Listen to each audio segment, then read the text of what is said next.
So that's why you have to sit before you are sure that you can sit for 30-40 minutes at least. And the way we were taught, before you start meditation, after you fix your seat, fix your seating position and everything, you tell your mind for 30 minutes, 40 minutes, please, no other worldly thought has to come to my mind. I have an appointment with myself. The world can wait. All other problems can wait. Just for 30-40 minutes, we have to take for ourselves and visualize. Some people say that some people take mantra for their meditation. They keep chanting, but once they start chanting, their mind goes somewhere else. So some method which is useful, I think, was just sit down quietly, comfortably, and watch your breath. Do a few pranayams, 7 times, 8 times, and then you don't have to think. Keep your brain calm. Let no thought, as soon as any thought comes, you can remind yourself, I decided not to entertain any other thought. The thought will go away. But it will come back again. That's why Arjuna is saying mind is fickle and turbulent. The mind will be turbulent. It's mind's duty to be turbulent. That is the mind. So we have to control that turbulency and that fickle-mindedness by our practice and telling the mind has to listen to us. We don't have to listen to the mind. If we keep listening to the mind, that's when all the distraction comes. So tell your mind, whatever problems come, not now. When I get up, when I leave this meditation, I'll deal with that. That's what Bhagavan means by abhyasena tu kaunteya. Keep practicing and you will get there. Arjuna seems like he liked this, but he again has a new question.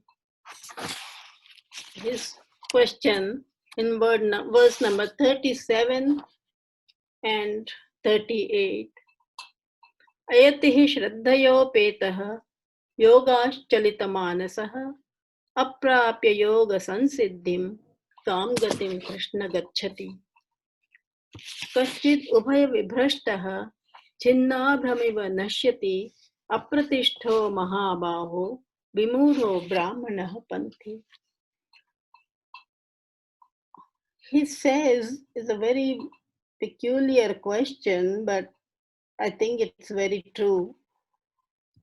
He asks Bhagwan, suppose someone gets disheartened while doing the karma yoga, dhyana yoga, meditation, everything, and he gets disinterested. And after a long practice, sometime he might be doubtful, where is the progress? I haven't gotten any better, or something can happen him to drop all he is doing. He withdraws from karma yoga, he withdraws from dhyana yoga, and so Arjuna is asking, what happens to him?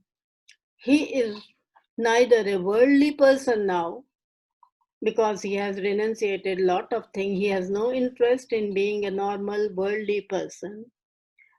And neither he has achieved the spirituality. So what happened? Does he, all the efforts he had put, does it go to a waste? And does he perish like a scattered crowd?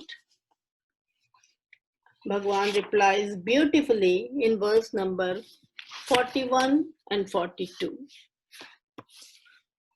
Prapya punyakritam lokan ushitva shashvatihi samaha shuchinam srimatam gehe yoga bhrashto bhijayate athava yoginameva kule bhavati dhimatam etadhi durlabhataram loke janma yadidrisham.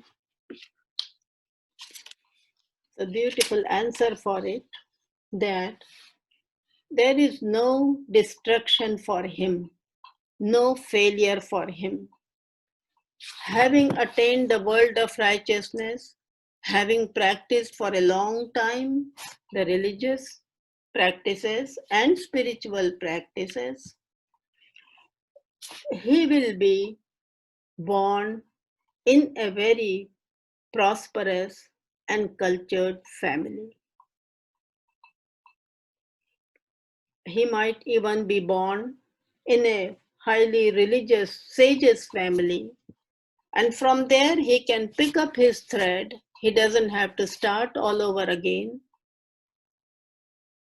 That's the meaning of rebirth. Bhagwan assures you that if you do a good work, good karma, it will give you its own rewards.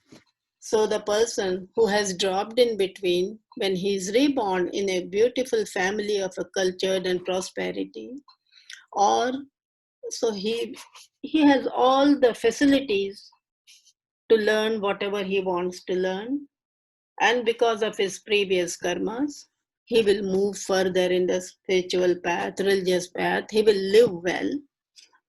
He will have an access for everything, for all the studies.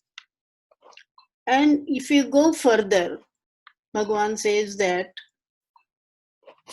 because of the previous practices, dharmic living, refined through many, many births, he attains the supreme highest goal.